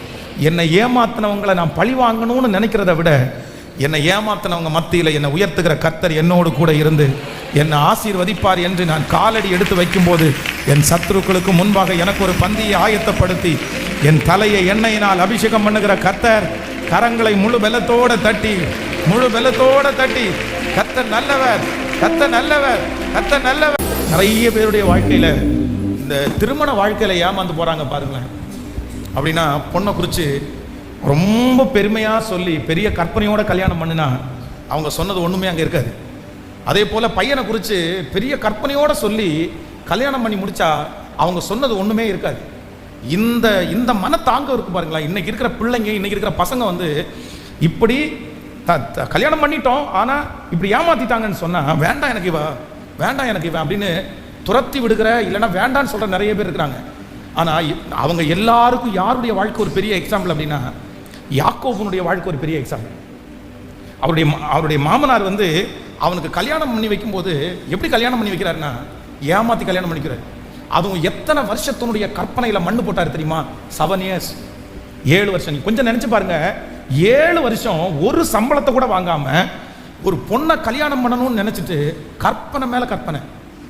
அந்த பொண்ணை குறித்து யோசிச்சு, இந்த பொண்ணை தான் எனக்கு கிடைக்கிற முறை, இந்த பொண்ணுக்காக 7 வருஷம் வேலை செய்கிறது தப்பு இல்லைன்னு சொல்லி தன்னுடைய அந்த 7 வருஷமும் அவனுக்கு எப்படி இருந்துச்சாமா? 7 நாள் மாதிரி இருந்துச்சாமா. எந்த அளவுக்கு அந்த பிள்ளையை நேசிப்பான் பாருங்களேன். அவ்வளோதான். இன்னைக்கு நைட்டு கல்யாணம், நமக்கு 7 வருஷம் நம்ம பாடுபட்டதுக்கு இன்னைக்கு நம்ம அந்த பிள்ளையை கல்யாணம் பண்ண போகிறோம்னு சொல்லி ராத்திரியில் கல்யாணம் முடிச்சு காலையில் பார்த்தா அவங்க மாமனார் வந்து தான் நினைச்ச, தான் நேசித்த, தான் 7 வருஷம் பாடுபட்ட அந்த பொண்ணை மாற்றி அவனுக்கு வேண்டான்னு சொன்னேன், அவனுக்கு பிடிக்காத இன்னொரு பொண்ணை கொண்டு போய் நிற்க வைக்கும்போது எப்படி இருக்கும்னு நினச்சி பாருங்க, எப்படி இருக்கும். ஆனால் வேதம் சொல்லுது, லேயாள் அற்பமாய் எண்ணப்பட்டாள். அதனால கர்த்தருடைய கண்கள் யார் மேலே வந்துச்சு அப்படின்னா லேயாள் மேலே வந்துருச்சு. யாக்கோபுக்கு நெடுநாள் குழந்தை இல்லை அப்படின்ற அந்த வாக்கியத்தை கொடுத்தது யார் அப்படின்னா லேயாள் தாங்க கொடுத்தாங்க. அவனிடத்திலிருந்து பிறந்த பிள்ளைகளிலே ரூபன் தாங்க முதல் தரமானவனாக இருந்தான். அவங்களிடத்திலிருந்து பிறந்த பிள்ளைகளை கர்த்தர் ஆசீர்வதித்தார். அப்போ இன்றைக்கு யாரோ ஒருத்தர் இருக்கலாம், ஏதோ ஒரு வாலிப தம்பி இருக்கலாம், தங்கச்சி இருக்கலாம், என்ன ஏமாத்தி கல்யாணம் பண்ணிட்டாங்க பாஸ்டர், என் மனைவியினுடைய கேரக்டர் நான் நினைக்கிறது மாதிரி இல்லை, என்னுடைய கணவனாருடைய கேரக்டர் என்ன நினைக்கிற மாதிரி இல்லை, என் மருமகளை குறித்து சொன்னது வேற மாதிரி சொன்னாங்க ஆனால் வேற மாதிரி இருக்கா, என் மகனை குறித்து என் மருமகனை குறித்து சொன்னது வேற மாதிரி சொன்னாங்க ஆனால் இப்போ வேற மாதிரி இருக்கா. யாரோ ஒருத்தர் இந்த இடத்துல இந்த சத்தத்தை கேட்கிறவர்கள் நினைச்சிட்டே இருக்கலாம். ஆனால் நான் நம்புறேன், கர்த்தர் உங்களுக்கு ஒன்றை கொடுத்துருக்கிறார் அப்படின்னு சொன்னால் அவருடைய சித்தம் இல்லாமல் உங்கள் கையில் வந்திருக்காரு. நீங்கள் நினைச்ச கேரக்டர் அவங்களுக்கு இல்லை அப்படின்னா நீங்கள் நினைச்ச கேரக்டரை அவங்களுக்குள்ள கொண்டு வருவதற்கு கர்த்தர் உங்களை ஒரு கருவியாய் பயன்படுத்த வல்லவராக இருக்கிறார். கண்டிப்பாக மாறும். அந்த சூழ்நிலையை கர்த்தர் மாற்றுகிறதுக்கு வல்லமை. அந்த மருமகளை கர்த்தர் மாற்றுவார், அந்த மருமகனை கர்த்தர் மாற்றுவார், அந்த பிள்ளையை கர்த்தர் மாற்றுவார், அந்த பையனை கர்த்தர் மாற்றுவார். நான் நம்புகிறேன், கர்த்தருடைய சமூகத்திற்கு முன்பாக உடன்படிக்கை பண்ணுவீர்களே ஆனால், வேத வசனத்தில் உடன்படிக்கை பண்ணுவீர்களே ஆனால், நீங்க சொல்லுங்க, ஆண்டவரே இது உங்க சமூகத்தில் வச்ச உடன்படிக்கை, இது கண்டிப்பா மாறக்கூடாது. நீங்க எனக்கு ஏற்ற மனைவியாக, எனக்கு ஏற்ற கணவனாக மாற்றி தருவதற்கு தேவனால் முடியும். தேவனால் முடியும். பாருங்க, கல்யாணம் பண்ணி பிடிக்காம வாழ்ற ஒரு பிடிக்காத ஒரு மனைவியோட, பிடிக்காத ஒரு கணவனாரோட எப்படி வாழ முடியும்? எப்படி வாழ முடியும்? ஆனால் நீங்கள் ஒரு தீர்மானம் எடுங்க. நம்ம என்ன பண்ணணும்னா, எனக்கு பிடிக்கணும். சிலர்லாம் விளையாட்டாக சொல்கிறாங்களா என்னன்னு தெரியல, முதல்ல கல்யாணம் பண்ணி வச்சு அந்த பாஸ்டரை கூப்பிடுங்கடா, கல்யாணம் பண்ணி அந்த பொண்ணை பார்த்த புரோக்கர் எங்கடா இருக்கிறான் பிடிக்கிறாங்க பார்க்கணுண்டா அப்படின்னு எல்லாம் சொல்கிறவங்க நிறைய பேர் இருக்காங்க. ஏன்னா அந்த வெறுப்பில், இந்த கோபத்தில். இல்லை, இந்த குடும்ப வாழ்க்கையில் சில நேரத்தில் மேடு பள்ளங்கள் இருக்கும். ஆனால் உங்களுக்குன்னு ஒருத்தரை கர்த்தர் கொடுப்பாரே, ஆனால் நீங்கள் சோர்ந்தே போகாதீங்க, மனசை தளரவே விடாதீங்க. கர்த்தர் அவரை மாற்றுவார், கர்த்தர் அவர்களை மாற்றுவார். ஆண்டவரால் மாற்ற முடியாத கடினமான இருதயம் என்று ஒன்று இல்லை, அவரால் நிச்சயமாக மாற்ற முடியும். ஸோ நம்பர் 2, இரண்டாவதாக என்னுடைய ஏமாற்றத்தை நான் எப்படி கையாளணும் அப்படின்னு சொன்னால், நான் ஏமாறும் போது நான் யாரால ஏமாற்றப்பட்டேனோ அவர்களை பழி வாங்கணுன்ற அந்த காரியத்தில் நான் ஈடுபடுறதில்லை. ஆனால் அவங்க முன்னாடி நான் வாழ்ந்து காமிக்கணும்னு தான் கர்த்தர் என்னை கிருபையாய் நடத்துகிறவர். கைகளை அசைத்து ஒரு ஹல்லேலூயா சொல்ல. ஆமென். எத்தனை பேருக்கு புரிஞ்சிருச்சு? நம்பர் 1, முதலாவதாக கர்த்தர் வாக்கு கொடுக்குறாரு, ஏமாந்த இடத்துலையே இருந்துடாதீங்க. ஒரு இடத்துல நீங்கள் ஏமாந்தாலும் கர்த்தர் உங்களுக்காக 10 வாசலை திறக்கிறதுக்கு வல்லவராயிருக்கும். ஒரு வழி அடைந்தாலும் எனக்காக 7 வழியை கர்த்தர் திறக்கிறதுக்கு வல்லவராயிருக்கும். நம்பர் 2, ஏமாந்தவர்களுக்கு ஆண்டவர் கொடுக்கிற இரண்டாவது ஆலோசனை என்ன அப்படின்னா, நீ யாரால் ஏமாந்தியோ, நீ யாரால் ஏமாற்றப்பட்டாயோ அந்த ஜனங்களை, அந்த மனிதர்களை பழி வாங்குறதுக்கு நீங்க ஆரம்பிக்கவே வேண்டாம். அதற்கு மாறாக கர்த்தரிடத்தில் திரும்புங்கள். ஆண்டவர் உங்களை நிச்சயம் அவர்களுக்கு முன்பாக கர்த்தர் மேன்மைப்படுத்துவார். தீர்மானம் எடுக்கிறீங்களா? நீ எவ்வளவு பெரிய காரியம் இருந்தாலும் இன்னைக்கு நீங்க உங்க மனசுல வந்து முயற்சி எடுங்க. யாரோ ஒருத்தரத்துல ஆண்டவர் தெளிவா பேசிட்டே இருக்கிறாரு. கர்த்தர் நல்லவர். பழி வாங்குறது எனக்குரியது அல்ல. சொல்லுங்க பார்க்கலாம், எல்லாரும் கையை உயர்த்தி சொல்லுங்களேன். பழி வாங்குறதுல எனக்குரியது அல்ல. சொல்லுங்க, மனசார சொல்லுங்க, ஆண்டவரே நீங்க இன்னைக்கு மன்னிங்க, ஆண்டவர் இன்னைக்கு அற்புதம் செய்வார். நீங்க இன்னைக்கு அந்த எண்ணத்தை விட்டு வெளியே வாங்க, இன்னைக்கு கர்த்தர் அற்புதம் செய்வார். என்ன செஞ்சாலும் நான் பழி வாங்க மாட்டேன் ஆண்டவர், அவங்க நல்லா இருக்கட்டும் ஆண்டவரே. நன்றியப்பா. ஹல்லேலூயா. நம்பர் 3, மூன்றாவதாக இந்த ஏமாற்றத்தை எப்படி கையாளணும் அப்படின்னா, வாசிக்கலாமா? ஒரு வசனத்தை நம்ம வாசிக்கலாம். ஸ்தோத்திரம். 2 சாமுவேலின் புஸ்தகம், நீங்கள் வந்து 2 சாமுவேல் 18ஆம் அதிகாரத்தினுடைய 12வது வசனத்திலிருந்து வாசிக்க போகிறோம். 2 சாமுவேல் 18ஆம் அதிகாரம் 12வது வசனத்திலிருந்து. அந்த மனுஷன் யோவாவை நோக்கி, என் கைகளில் 1000 வெள்ளிக்காசை நிறுத்து கொடுக்கப்பட்டாலும் நான் ராஜாவினுடைய குமாரன் மேல் என் கையை நீட்ட மாட்டேன். பிள்ளையாண்டானாகிய அப்சலோமை நீங்கள் அவரவர் காப்பாற்றுங்கள் என்று ராஜா உமக்கும் அபிசாய்க்கும் ஈத்தாய்க்கும் எங்கள் காதுகள் கேட்க கட்டளையிட்டாரே. கவனிங்க, நீங்க வீட்டில் போய் வாசிங்க. இது என்ன அப்படின்னா, தாவீதுனுடைய ஒரு பெரிய படை தளபதி யார் அப்படின்னா யோவாப். கவனிங்களா, தாவீதுனுடைய பெரிய படை தளபதி யோவாப். அப்போ இந்த யோவாப் என்ன பண்றாரு அப்படின்னு சொன்னா, இந்த அப்சலோம் என்கிற இந்த மனுஷன் வந்து இப்போ முன்னாடி வாசிச்சோம்ல, இந்த அம்னோனுடைய தங்கச்சியாகிய தாமாரின் நிமித்தம் அம்னோனை இந்த அப்சலோம் கொன்றுவான். கொன்ன உடனே ராஜா என்ன பண்ணுவார் அப்படின்னு சொன்னா, அவன் பட்டணத்துக்குள்ள வர முடியாது அப்படின்னு சொல்லி அவனை தூரத்தில் வச்சிருப்பாரு. இந்த தூரத்தில் இருக்கிற இந்த அப்சலோமை ராஜாவுடைய படை தளபதியாகிய யோவாப் என்ன பண்ணுவார் அப்படின்னா, ராஜாவுக்கு முன்னாடி ஒரு அம்மாவை செட் பண்ணி ஒரு நாடகத்தை போட்டு, அந்த அம்மாவுடைய பிள்ளை வெளியே இருக்கிற மாதிரி நடிச்சு, உடனே ராஜா ஏன் இப்படி பண்றீங்கன்னு கேட்ட உடனே ரொம்ப அழகா அதை நாடகம்னு தெரியாம ராஜா அவனுடைய பிள்ளையை உள்ள கொண்டு வருவதற்கு முயற்சி எடுத்து இந்த யோவாப் வந்து அப்சலோமை திரும்ப ராஜ்யத்துக்குள்ள கொண்டு வந்துட்டாரு, எருசலேமுக்குள்ள கொண்டு வந்துட்டாரு. இப்போ தாவீது வந்து மன்னிச்சு சரிப்பா நீ வாழ்ந்துட்டு போ அப்படின்றாரு. ஆனா இந்த யோவாப் இந்த அப்சலோமை உள்ள கொண்டு வர்றதுக்கு ஒரு காரணம் இருக்குது. இவனுக்கு என்ன ஆசை வந்துச்சு அப்படின்னா, தாவீதோட படை தளபதியா இருந்து தாவீதை அந்த இடத்தை விட்டு தூக்கிட்டு இவனை அந்த அப்சலோம் அந்த இடத்துல கொண்டு வந்து முழு ஆளுகையும் இவன் பண்ணணும்னு நினைச்சு இந்த ட்ரிக்கான வேலையை செய்யறாரு. இது யாருக்குமே தெரியல. இப்போ அப்சலோமை உள்ள கொண்டு வந்து அப்சலோமை தன்னுடைய கைக்குள்ள வச்சு மோட்டிவேட் பண்ணலாம்னு நினைச்சா, அப்சலோம் வந்து ரொம்ப அரகண்டான ஒரு ஆள். அப்படின்னா எடுத்தன் கவுத்தன் அந்த ரவுடித்தனம் எல்லாமே அப்சலோமுக்குள்ள இருக்கும். போடா அப்படின்ற ஒரு ஆள்னு வச்சுங்களேன். இந்த யோவாப் ஒரு காரியத்தை சொல்றாரு, நீ வா அப்படின்னு கூப்பிடுறாரு, நான்லாம் வர முடியாது. உடனே இவன் சொல்றான், நான் ஒன்னும் அவ்வளோ பெரிய பிரச்சனை இருந்து உள்ள கொண்டு வந்தவன் நான், என் வார்த்தையை நீ கீழ்ப்படிய மாட்டேன்னு கேட்டா, உன் வார்த்தையெல்லாம் கீழ்ப்படிய முடியாதியா? உடனே இந்த அப்சலோம் மேல இந்த யோவாவுக்கு ரொம்ப கோபம் வருது. நான் கொண்டு வந்தவன், அவங்க அப்பா கோபத்தை தணிச்சு நான் இந்த இடத்துக்கு எடுத்துட்டு வந்தா நீ எனக்கே விரோதமா பேசுறியா? உன்னை முடிச்சு கட்டுவேன்னு பிளான் பண்ணி இப்போ அப்சலோமுக்கும் தாவீதுக்கும் ஒரு பெரிய யுத்தம் நடக்கும்போது தாவீது என்ன சொல்றாரு அப்படின்னு சொன்னா, எப்பா யுத்தம் நடக்கும்போது என் மகனை மட்டும் கொஞ்சம் பத்திரமா பார்த்துக்குங்கப்பா, அவனை கொன்றாதீங்கப்பா, அவன் மேலே எதுவுமே படாம பார்த்துக்குங்கம்மான்னு சொல்றாரு. ஆனா இவனுடைய டார்கெட் என்ன அப்படின்னு சொன்னா, அப்சலோம் அழிச்சிடணும். இப்போ அப்சலோமுக்கு முடி நிறைய இருக்கும். இந்த யுத்தம் இவன் குதிரையில யுத்தம் பண்ணிட்டே இருக்கிறான். யுத்தம் பண்ணிட்டே இருக்கும்போது ஒரு கர்வாலி மரம் வந்து மேலே வந்து இவனுடைய தலைக்கு மேலே ஒரு கர்வாலி மரத்தினுடைய ஒரு கொப்பு வந்து சாஞ்சிருக்குது. இவன் வந்து குதிரையில வேகமாய் போய்கொண்டிருக்கும் போது இவனுடைய முடி பறக்குது பாருங்களேன். இந்த முடி பறந்து கரெக்டா அந்த கர்வாலி மரத்தினுடைய அந்த கிளையில வந்து சுத்திருச்சு. இப்போ குதிரை முன்னாடி போயிருச்சு. அப்சலோம் வந்து தன்னுடைய முடி மாட்டி அவ தொங்கிட்டு இருக்கான். அப்போ ஒருத்தன் வந்து சொல்றான், இந்த மாதிரி ராஜாவுடைய குமாரனுடைய அப்சலோமை பார்த்தேன், கர்வாலி மரத்துல தொங்கிட்டு இருக்காருன்னு சொன்ன உடனே யோவாப் அடுத்த வார்த்தை சொல்றாரு, ஏப்பா அவன் அங்கே ஒரே குத்தி போட வேண்டியதானே, கொன்ற வேண்டியதானே, எதுக்கு விட்டுட்டு வந்த? அதுக்கு தான் அந்த மனுஷன் யோவா பார்த்து சொல்றாரு, எனக்கு என் கையிலே 1000 வெள்ளிக்காசுகளை நிறுத்து கொடுத்தா கூட ராஜா அவனுடைய மகன் மேல நான் என்ன பண்ண மாட்டேன். அது சொன்னது மட்டும் இல்ல, ராஜா உங்கள்கிட்ட 3 பேர் தானே சொல்லியிருக்கிறாரு பிள்ளைய பத்திரமா பார்த்துக்குங்கன்னு, நீங்க அவரை கொல்றதுக்கு எப்படி சொல்லலாம்? ஆனா இந்த யோவாப் எதையுமே காதுல வாங்கல. தன்னுடைய மகனாகிய அப்சலோமை அந்த இடத்துல அந்த கர்வாலி மரத்திலிருந்து அவனுடைய அந்த முடியை வெட்டி கீழே போட்டு, வேதம் சொல்லுகிறது ஆட்கள் எல்லாம் சேர்ந்து அடின்னு அடிச்சு அவன் அந்த இடத்துல கொன்னுட்டாங்க. ராஜா அவனுடைய மகனாகிய அப்சலோம் செத்தான். யுத்தம் நின்றுச்சு அப்படின்ற செய்தியை ராஜாவுக்கு கேட்ட உடனே ராஜா ஃபர்ஸ்ட் வார்த்தை என்ன கேட்டார் அப்படின்னா, என் மகனாகிய அப்சலோம் சுகமா இருக்கானா? சுகமா இருக்கு, இந்த வார்த்தையை தான் கேட்டார். அதுலயும் ஒரு ஆள் செட் பண்ணிருந்தான், நீ ஃபர்ஸ்ட் போனவன் யுத்தத்துல ஜெயம் நமக்குன்னு மட்டும் சொல்லு, அடுத்து போறவன் அப்சலோம் செத்தான் அப்படின்னு சொல்லு அப்படின்னு அவ்வளோ அழகா யோவாப் தந்திரமா செஞ்சு முடிச்சிட்டான். ஆனா தாவீதுக்கு ரொம்ப துணையா இருந்தவன் யார் தான்? இந்த யோவாப். அவனுடைய படை தளபதி இந்த யோவாப். ஆனா எல்லாத்தையும் இந்த தாவீது என்ன பண்ணானா, என் மகனை நீ கொண்டல பாரு, உனக்கு என்ன பண்றேன் பாரு. அந்த நேரத்தில் தாவீது யோவாபுக்கு விரோதமாயி என்ன வேணாலும் செஞ்சிருக்கலாம். ஆனா என்ன பண்ணார் அப்படின்னா, தன்னுடைய மனசுலேயே வச்சிருந்து இப்போ ஒரு முடிவு எடுத்துட்டாரு, இனி யோவாப்பை நான் என்ன பண்ணக்கூடாது அப்படின்னா நம்ப கூடாது. அவ்வளவுதான். தன்னுடைய மகனாகிய அப்சலோமை என்றைக்கு யோவாப் கொன்னானோ அதற்கு பிறகு ராஜா வந்து தனக்கு எவ்வளவு யோவாப் உதவியா இருந்தாலும் அவன் பேர்ல என்ன பண்ணிட்டான் அப்படின்னா ஒரு புள்ளியை வச்சுட்டான். இவருடைய ராஜ்யபாரம் முடிஞ்சு சாலோமன் ராஜ்யபாரம் பண்ணுகிற வர்ற காலத்துல ஒரு வசனம், நீங்க 2 ராஜாக்கள் 2ஆம் அதிகாரம் 5வது வசனத்தை வாசிக்கலாம். 2 ராஜாக்கள் 2ஆம் அதிகாரம் 5வது வசனம். 2 ராஜாக்கள் 2ஆம் அதிகாரத்தினுடைய 2ஆம் அதிகாரம் 5வது வசனத்தை வாசிக்கலாமா? 2ஆம் அதிகாரம் 5வது வசனம். எரிகோவிலிருந்து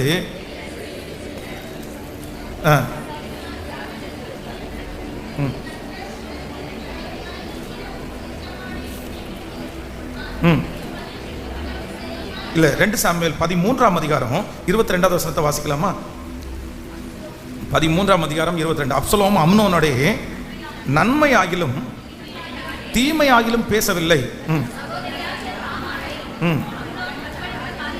கற்பழித்த காரியத்தின் நிமித்தம் அப்சலோம் அவனை பகைத்தான். அடுத்த வசனத்தை கூட வாசிக்கலாம்.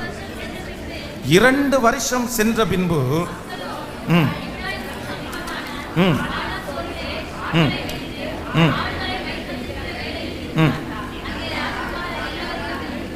நீங்க 1 ராஜாக்களின் புஸ்தகம் 2ஆம் அதிகாரத்தினுடைய 5வது வசனத்தை வாசிக்கலாமா?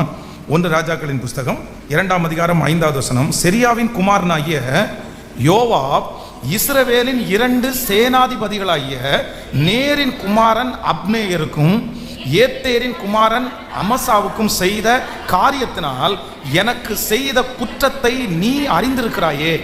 அவன் அவர்களை கொன்று சமாதான காலத்திலேயே யுத்த காலத்து இரத்தத்தை சிந்தி யுத்த காலத்து இரத்தத்தின் அறையில் உள்ள கச்சையினாலும் தன் கால்களில் இருந்த பாதரட்சினாலும் வடிய விட்டானே. ஆகையால் உன் யுக்தியின்படியே நீ செய்து அவனுடைய தலைமயிர் சமாதானமாய் பாதாளத்தில் இறங்க வெட்டாதிரு. நல்ல கவனிங்க, இது உங்களுக்கு நிறைய பேருக்கு இப்படி வாசிக்கும் போது உங்களுக்கு புரியாது. இப்ப இதுல என்ன நடக்குது அப்படின்னு சொன்னா, யோவாவை குறித்து தாவீது அவனுடைய மகனாகிய சாலோமனுக்கு ஒன்னு சொல்றாரு. உங்களுக்கு புரிஞ்சுன்னு நினைக்கிறேன். கையை உயர்த்தி ஒரு அல்லேலூயா சொல்லுங்க. நான் சொல்ல வர சப்ஜெக்ட் உங்களுக்கு புரிஞ்சிச்சு இல்ல? அப்படின்னா யோவாப் அப்படின்றது யார் அப்படின்னா தாவீதுனுடைய படைத்தளபதி. இந்த யோவாப் வந்து ராஜாவினுடைய மகனாகிய அப்சலோம் அவருக்கு விரோதமாக எழும்பும் போது யோவாவை பார்த்து சொல்றாரு, என் பிள்ளையை மட்டும் பத்திரமா பார்த்துக்கங்கன்னு சொல்றாரு. ஆனா இந்த யோவா வந்து அப்சலோம் மேல் இருந்த அந்த கசப்புனால அப்சலோமை கொண்டு போட்டுறான். இப்ப தாவீதின் இடத்துல அதுக்கும் ஒரு ஆக்ஷன் போட்டு, உங்க பிள்ளை இப்படி செத்துச்சு, நான் என்ன பண்ண முடியும், நீ எப்படி துக்கமா இருக்கலாம்? தாவீது தன்னுடைய மகனுக்காக அழுறாரு, அப்சலோமே என் மகனே என் மகனேன்னு அழுறாரு. அப்ப யோவா பத்தி என்ன சொல்றாரு அப்படின்னா, நீங்க என்ன நினைச்சிட்டு இருக்கீங்க, உங்க பிள்ளைக்காக இப்ப அழலாமா? நீ அழக்கூடாது. ஏன் அப்படின்னா யுத்தம் வந்து உங்க பிள்ளைக்கும் நம்ம ஜனத்துக்கும் நடந்திருக்குது. இப்ப நம்ம ஜனம் உங்களுக்காக தான் போரிட்டு இருக்காங்க. நீங்க இப்போ உங்க பிள்ளைக்காக அழுதீங்கன்னா நம்ம ஜனம் உங்களை தப்பா நினைக்கும்னு சொல்லி தாவீதை ஒழுங்கா அளவுட விடாதது யாரு சொல்லுங்க? அவ்வளவு தந்திரசாலி, அவ்வளவு கிரிமினல். ஆனா தாவீதுக்கு ரொம்ப முக்கியமானவன் யாரு? யோவா. உரியாவினுடைய மனைவி பத்சேபால வந்து தனக்கு மனைவியாக்கி கொள்ளும் போது உரியாவினுடைய கையில அவனுடைய மரண சாஸ்திரத்தை எழுதி இவன் ஒரு சுருட்டி கொடுவாங்க தெரியுமா? யார் கையில கொண்டு போய் கொடுன்னு சொல்லுவார் அப்படின்னா யோவாப் கையில கொண்டு போய் கொடுன்னு சொல்லுவான். இந்த யோவா பிரிச்சு படிச்சுட்டு உரியாவை இந்த யுத்தத்துல கொன்று அப்படின்னு யோவாவுக்கு ஒரு கடிதம் எழுதியிருக்கும். அந்த கடிதத்தை வாசிச்சுட்டு தன்னுடைய ராஜா தப்பு பண்றாருன்னு தெரியும்.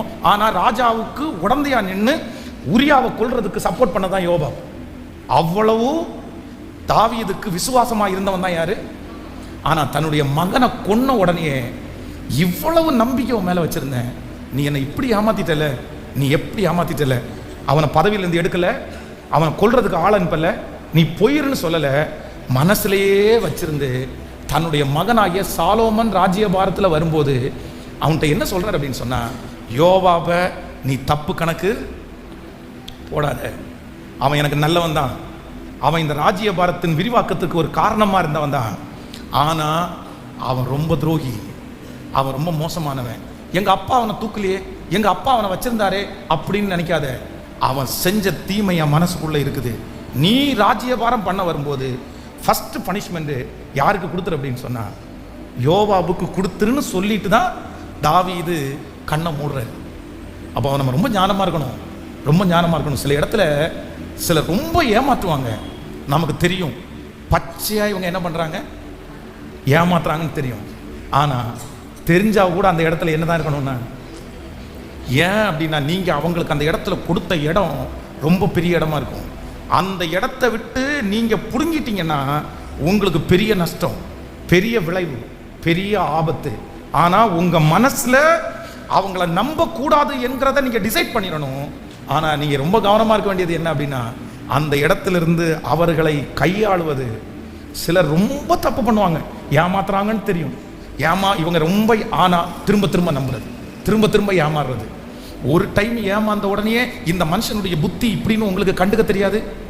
ஒரு டைம் பேச்சை மாத்தின உடனே இந்த மனுஷனுடைய மோட்டிவேஷன் இதுதான் அப்படின்னு உங்களுக்கு தெரியாது. அவன் 1000 வார்த்தை சொல்லட்டும், ஒரு டைம் அந்த மாதிரி ஒரு காரியத்தை நடந்துக்கிட்டாங்கன்னா கண்டிப்பாக அவங்களுடைய மோட்டிவேஷன் உங்களை ஏமாத்துறது தான் அப்படின்ற ஞானத்தை நீங்க தெரிஞ்சுக்கிட்டு மறுபடியும் மனசுல வைக்கணுமே தவிர அவங்கள்ட்ட என்ன பண்ணிட முடியாது அப்படின்னா, சத்தமா சொல்லுங்க, ஏமாந்துடக்கூடாது. ஒரு கடந்த சில மாதங்களுக்கு முன்பாக ஒரு மளிகை கடைக்காரரை சந்தித்தேன். அப்போ அவர் எனக்கு ஒரு ஜபக்குறிப்பு சொன்னார். என்ன ஜபக்குறிப்பு சொன்னார்னா, பாஸ்டர் நல்ல ஒரு வேலையாளுக்காக ஜெபம் பண்ணுங்க, எனக்கு ஒரு நல்ல வேலையாள் எனக்கு வேணும் அப்படின்னு சொன்னார். எனக்கு அவருடைய கடையில் ஒருத்தர் வேலை செய்கிறாரு, அவர் ரொம்ப நல்லா வேலை செய்வார், இவர் ரொம்ப சப்போர்ட்டிவானவர்னு எனக்கு தெரியும். உடனே அவரை பார்த்து கேட்டேன், ஏன் பிரதர், அவருடைய பேரை சொல்லி, அந்த பிரதர் வந்து உங்களுக்கு ரொம்ப சப்போர்ட்டிவாக இருந்தார், அவர் உங்க கூட இல்லையா அப்படின்னு கேட்டார். அப்போ அவர் சொன்னார், பாஸ்டர் அவர் என் கூட தான் இருக்காரு, அவரை கூட தான் வச்சிருக்கிறேன், அவரால் எனக்கு நிறைய நன்மை நடந்திருக்குது. ஆனால் போன சில நாட்களுக்கு முன்னாடி நான் ஒரு பெரிய காரியத்தை கண்டுபிடிச்சேன். அவர் கல்லாப்பட்டியிலேருந்து நான் இல்லாத நேரத்தில் பணம் திருடுறாரு பாஸ்டர், அவர் திருடன் கண்டுபிடிச்சேன். உடனே எனக்கு கோவம் வந்துச்சு, என்ன பிரதர் திருடன் கண்டுபிடிச்சதுக்கப்புறம் எப்படி பிரதர் உள்ளே வச்சிருக்கீங்க, எதுக்கு பிரதர் உள்ள வச்சிருக்கீங்க? ஐயோ பாஸ்டர் மொத்த வேலையும் அவனுக்கு தான் தெரியும், எந்தெந்த பொருள் எந்தெந்த இடத்துல இருக்குன்னு அவனை தான் தெரியும். இப்போ அவனை மட்டும் தூக்கிட்டோன்னா கடையை இழுத்து முட்டி நான் வீட்டில் உட்காண்ட வேண்டியதான். அதுக்காக சரி என்னதான் பண்ணீங்கன்னு கேட்டேன். ஒன்றும் இல்லை, கடைக்கு அந்த கல்லாப்பட்டிக்கு மேலே ஒரு சிசிடிவி கேமரா மாட்டினேன். சிசிடிவி கேமரா மாட்டி அந்த கல்லாப்பட்டியில் இருக்கிறவட்ட சொன்னேன், எப்பா வர்றவங்க நிறைய பேர் காசு கொடுக்காம போகிறாங்க போல தெரியுது, அதனால் கொஞ்சம் வாட்ச் பண்ணிடுவோம் அப்படின்றது சிசிடிவி கேமரா மாட்டியிருக்கிறேன், கொஞ்சம் கவனமாக பார்த்துக்கோன்னு அவனுக்கு தெரியாமலே சொன்னேன்னு. உங்களுக்கு பெரிய ஞானம் பிரதர்.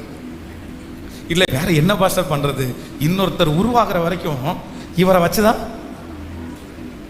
நம்மளா இருந்தா ஏமா அந்த அடுத்த நிமிஷத்தை சட்டையை பிடிச்சி நாய வெளியே போ, நம்பிக்கை இல்லாதவன், துரோகி, இப்படி பண்றவன் அப்படி பண்றவன், நீ ஏன் இப்படி பண்ண, நீ எல்லாம் இப்படி பண்ணுவியா, நம்ம கத்தி கூப்பாடு போட்டு அப்படியே நம்ம ஒதுக்கி தள்ளிடுவோம். ஆனா இந்த தாவீது என்ன சொல்றான் அப்படின்னு சொன்னா, ஒருத்தரால ஏமாந்துட்டீங்கல்ல, ஒருத்தர் உங்களை ஏமாத்திட்டாங்கல்ல, நீங்க என்ன பண்ணணும் அப்படின்னா தண்டனை கொடுக்கவோ ரியாக்ட் பண்றதோ நம்முடைய வேலை அல்ல. என் மனதிலே வைத்துக்கொண்டு இனி நான் உன்னை என்ன பண்ண மாட்டேன்னா, சத்தமா சொல்லுங்க, பக்கத்துல கையை பிடிச்சி சொல்லுங்க, இனி உன்னை நம்ப மாட்டேன். ஆனா நிறைய பேர் சிம்சோனுடைய அக்காவும் சிம்சோனுடைய அண்ணனாவும் இருக்கிறீங்க. சொல்றது புரியலையோ? இங்க இருக்கிறவங்களுக்கும் சிம்சோனுக்கும் நல்ல சம்பந்தம் இருக்குது. நிறைய பேர் சிம்சோனுடைய அத்தையும் மாமாவும் மச்சானும் தம்பி இருக்கு. ஏன் தெரியுமா? ஃபர்ஸ்ட் ஒரு விசை உன்னுடைய மகாபலம் எதிலே உண்டாயிருக்கிறது அப்படின்னு அந்த லேடி கேட்ட உடனே, என்ன பச்சையான அகரினார் கயிறுகளினாலே கட்டினால் என் பலம் என்னை விட்டு போகி நான் மற்ற மனுஷங்களை போல பலட்சியம் ஆயிடுவேன் சொன்ன உடனே, சொன்ன அடுத்த நிமிஷத்துல தெளிலால் சிம்சோனே இதோ பெலிஸ்தியர் உண்மையில் வந்து விட்டார்கள் அப்படின்னு சொன்ன உடனே ரூமுக்குள்ள இருந்து ஒவ்வொருத்தரும் கடித்து தடிய கம்ப தூக்கிட்டு வந்து இவனை அப்படியே அடிக்க நிற்கிறான். பாத்தீங்கன்னா அந்த இடத்துல தேவனுடைய ஆவியானவர் இறங்குறார். அவன் மேல் கட்டப்பட்டிருக்கிற அந்த கயிறு நெருப்பு பட்டது மாதிரி அப்படி வெறிக்குது. உடனே உணர்வு வேண்டாமா? அடுத்த டைம் சிம்சோனே உன்னுடைய மகாபலம் எதிலே உண்டாயிருக்குது அப்படின்னு கேட்கும்போது, பொல்லாத பிசாச என்ன பண்ணிட்டு இருக்கிற, ஏற்கனவே ஒரு டைம் என்னை ஏமாத்தின, இனி மறுபடியும் என்னை ஏமாத்துறியா, உனக்கு இந்த அடுத்த நிமிஷமே பெட்டியை கட்டிட்டு அந்த வீட்டை விட்டு வெளியே போயிருந்தா சிம்சோன் காப்பாற்றப்பட்டிருப்பாரா? ஹலோ, சிலருக்கு என்ன எண்ணமோ தெரியல, இன்னுமா இப்படிமா இருப்பீங்க, அவன் அம்பட்டமா ஏமாத்துறான்னு கேட்கல, சத்தமா தெரியுதா இல்லையா? அந்த பையன் ஏமாத்துறான், அந்த புள்ளை ஏமாத்துறது, மகன் ஏமாத்துறான், ஏற்கனவே ஒரு டைம் இப்படிதான் ஏமாத்துறான்னு தெரியும். ஆனாலும் மறுபடியும் மறுபடியும் மறுபடியும் ஒரு டைம் ஏமாறலாம் ஆண்டவருடைய பிள்ளைகளை, தெரியாம ஏமாத்துட்டோம். ஆனா மற்ற இன்னொரு டைமும் ஒரு மனுஷன்ட்ட நீங்க ஏமாறுறீங்கன்னா அவங்க மேல உங்களுக்கு அஃபெக்ஷன், அவங்க மேல உங்களுக்கு தவறான உறவு, அவங்க மேல உங்களுக்கு வித்தியாசமான ஒரு தொடர்பு, உங்களுக்கு சோல் டைம்.